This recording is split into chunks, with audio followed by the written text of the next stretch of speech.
Green's four കേരളയുടെ പുതിയൊരു വീഡിയോയിലേക്ക് സ്വാഗതം. ബാങ്ക് അക്കൗണ്ട് ഉള്ള അതോടൊപ്പം തന്നെ ATM കാർഡ് ഉള്ളവരെല്ലാം ശ്രദ്ധിക്കേണ്ട അറിയിപ്പാണ് ഇന്ന് നിങ്ങളുമായി ഷെയർ ചെയ്യുന്നത്. ചാനൽ ആദ്യമായി കാണുന്നവർ സബ്സ്ക്രൈബ് ചെയ്യുവാനും വീഡിയോ ഇഷ്ടമായ ലൈക്ക് കൂടി ചെയ്യുക.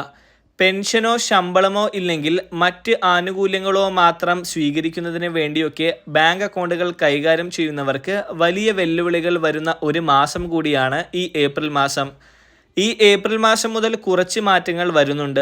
അതായത് നമ്മുടെ ബാങ്ക് അക്കൗണ്ടിലെ തുക പൂർണ്ണമായും ഇനി എടുക്കാൻ സാധിക്കില്ല. ബാങ്കുകൾ നിശ്ചയിച്ചിരിക്കുന്ന മിനിമം ബാലൻസ് സൂക്ഷിച്ചില്ലെങ്കിൽ നമ്മളിൽ നിന്ന് പിഴ ഈടാക്കുന്നതായിരിക്കും. മുമ്പും ഇത്തരത്തിൽ പിഴ ഈടാക്കുന്ന നടപടികൾ ഉണ്ടായിരുന്നുവെങ്കിലും ഈ പുതിയ സാമ്പത്തിക വർഷം മുതൽ ഇത് കർശനമാവുകയാണ്.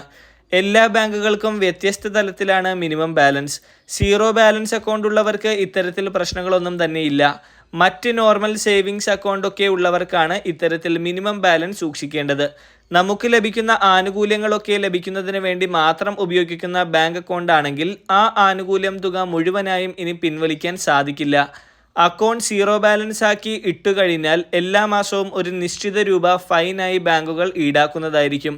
ചിലപ്പോൾ അക്കൗണ്ട് സജീവമാക്കപ്പെടുവാനോ അല്ലെങ്കിൽ മൈനസ് ബാലൻസിലേക്ക് പോകുന്നതുൾപ്പെടെയുള്ള വിവിധ കാര്യങ്ങൾ ഇതിൻ്റെ ഭാഗമായി ഉണ്ടാകുവാൻ സാധ്യതയുണ്ട്.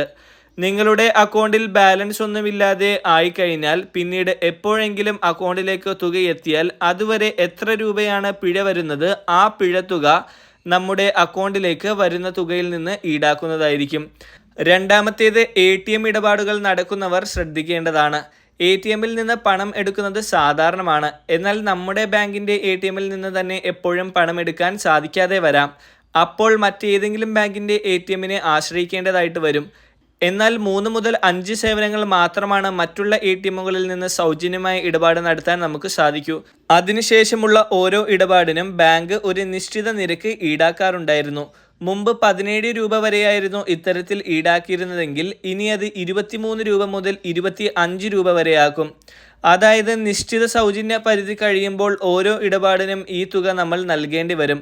ഇതിലൂടെ അക്കൗണ്ട് ഉടമയ്ക്ക് വലിയൊരു നഷ്ടം തന്നെയാണ് സംഭവിക്കുന്നത്. ബാലൻസ് പരിശോധിക്കുന്നതിനൊക്കെ ഇത് ബാധകമായിരിക്കും. അതിനാൽ തന്നെ ATM ഇടപാടുകൾ നടത്തുന്നവർ ഇത് ശ്രദ്ധിക്കുക. അടുത്ത അറിയിപ്പ്, പ്രധാനമന്ത്രി ജീവൻ ജ്യോതി ബീമാ യോജന എന്ന ഇൻഷുറൻസ് സ്കീമിൽ ചേർന്നിട്ടുള്ളവർക്ക് 436 രൂപയാണ് ഇൻഷുറൻസിൻ്റെ തുകയായി അടയ്ക്കേണ്ടത്. 2 ലക്ഷം ലഭിക്കുന്ന ഒരു ലൈഫ് ഇൻഷുറൻസ് കവറേജാണ് ഇത്. അതിനാൽ തന്നെ ഇൻഷുറൻസിൻ്റെ തുക ഡെബിറ്റ് ചെയ്യപ്പെടുന്ന ഒരു മാസമാണ് മെയ് മാസം. ഇതിനെ സംബന്ധിച്ചുള്ള അറിയിപ്പ് നമ്മുടെ ഫോണിലേക്ക് വരും. 436 രൂപ നമ്മുടെ അക്കൗണ്ടിൽ നിന്നും പദ്ധതിയിലേക്ക് ഡെബിറ്റ് ആകുന്നതായിരിക്കും. അതിനാൽ 436 രൂപയിൽ കൂടുതൽ തുക അക്കൗണ്ടിൽ കരുതുവാൻ ശ്രദ്ധിക്കുക. എപ്പോൾ വേണമെങ്കിലും തുക ഓട്ടോ ഡെബിറ്റ് ചെയ്യപ്പെടും. ഈ രീതിയിലാണ് ഇൻഷുറൻസ് പുതുക്കുന്നത്. അതിനാൽ ഇക്കാര്യം ബാങ്ക് അക്കൗണ്ട് ഉടമകൾ ശ്രദ്ധിക്കുക. വളരെ പ്രധാനപ്പെട്ട ഈ ഇൻഫർമേഷൻസ് നിങ്ങൾ മറ്റുള്ളവരിലേക്ക് കൂടി ഷെയർ ചെയ്യുക. ഇതുപോലുള്ള അറിയിപ്പുകൾക്കായി ഈ ചാനൽ സബ്സ്ക്രൈബ് ചെയ്ത് ഉപയോഗിക്കുക. പുതിയൊരു വീഡിയോയുമായി വീണ്ടും കാണാം.